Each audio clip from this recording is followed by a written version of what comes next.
తిరుపతిలో twins day celebrations ఘనంగా జరిగింది. కవలలను ఒక్కరిని ఇద్దరిని చూడటమే అరుదుగా ఉంటుంది. అదే ఒకే వేదికపై 30 మంది కవలలను కనువిందు చేస్తే చూడడానికి 2 కళ్ళు చాలడం లేదు. ప్రతి సంవత్సరం ఫిబ్రవరి 22వ తేదీన కవలల దినోత్సవాన్ని జరుపుకుంటున్నాం. తిరుపతిలో ట్విన్స్ డే సెలబ్రేషన్స్ ఘనంగా జరిగింది. కవలలను ఒక్కరు ఇద్దరిని చూడటమే అరుదుగా ఉంటుంది. అదే ఒకే వేదికపై 30 మంది కవలలు కనువిందు చేస్తే చూడడానికి 2 కళ్ళు చాలటం లేదు. ప్రతి సంవత్సరం ఫిబ్రవరి 22వ తేదీన కవలల దినోత్సవాన్ని జరుపుకుంటున్నాం. ఈ క్రమంలో తిరుపతిలోని కొత్తపల్లి ఆనందరావు కళాక్షేత్రంలో కవలలు కేక్ కట్ చేసి ఆటపాటలతో అలరించారు. ట్విన్స్ అందరూ ఒక చోట చేరటం, ఎంత దూరంగా ఉన్నా ట్విన్స్ డేలో పాల్గొనడం చాలా సంతోషంగా ఉందని ట్విన్స్ అన్నారు. ఈ సందర్భంగా రాయలసీమ రంగస్థల చైర్మన్ గుండాల గోపీనాథ్ రెడ్డి కవల పిల్లలకు మెమెంటోలను అందించి సత్కరించారు.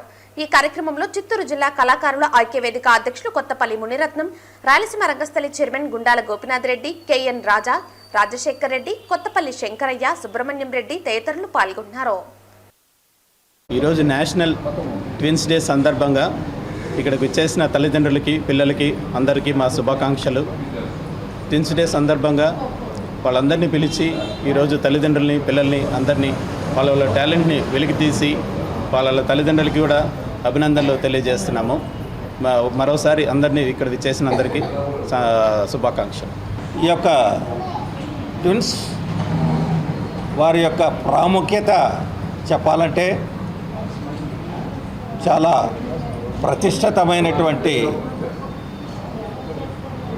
రోజు ఇది. ఒక్క బిడ్డను మనము ప్రసవించి వారిని ప్రయోజనకు చేయాలంటేనే ఎంతో గొప్పగా మనం బాధపడి కష్టపడి వాళ్ళని పైకి తీసుకొస్తాము. ఆ విధంగా జతలుగా పుట్టినటువంటి బిడ్డల్ని మనం వారి యొక్క బాగోగుల్ని చేయాలంటే చాలా కష్టమైనటువంటి పరిస్థితి. అయినా పేరెంట్స్ వాళ్ళని భరించి వాళ్ళ యొక్క బాగోగులు, వాళ్ళ యొక్క చదువులు, వాళ్ళకి అన్ని మంచి చెడ్డలు చూస్తున్నారు. ఇది వారి యొక్క పూర్వజన్మ సుకృతం అని అనుకోవాలి. ఎక్కువగా పూర్వకాలంలో కూడా రామాయణ మహాభారతంలో కూడా జతలుగా పుట్టి గొప్ప పేరు సంపాదించుకున్నటువంటి దేవతలు కూడా ఉన్నారు. శ్రీరామచంద్రుడికి లవకుశలు పుట్టారు. పాండవుల్లో చివరి 2 కవల పిల్లలే. అదేవిధంగా యముడికి ఒక చెల్లె ఉండేది, ఆమె కూడా కవలలే. ఇంద్రుడు, అగ్ని కవల పిల్లలే.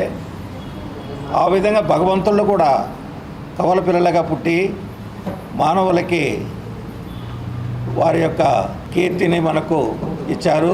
ఆ విధంగా ఇప్పుడు మన యొక్క మానవుల్లో కవల పిల్లలుగా పుట్టడం అనేది చాలా అరుదు. మా చిన్నతనము, మా కన్నా పెద్దతనము 100 ఏళ్లకు పూర్వము కూడా విలేజ్ల్లో కూడా చాలామందికి కవల పిల్లలు పుట్టేవారు. వాళ్ళని రామక్క, లక్ష్మక్క అని పిలిచేవారు. రాముడు, లక్ష్మణుడు అని పిలిచేవాళ్ళు. ఆ విధంగా ఒక గొప్పగా ఈ కవల పిల్లల గురించి చెప్పాలంటే ఎంత ఉంది. కానీ ఈరోజు ఒక శుభదినము.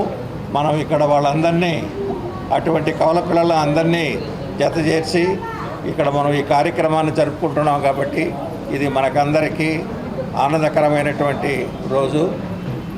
మీరందరూ ఇక్కడికి విచ్చేసినందుకు మీకు అందరికీ ధన్యవాదాలు తెలుపుకుంటూ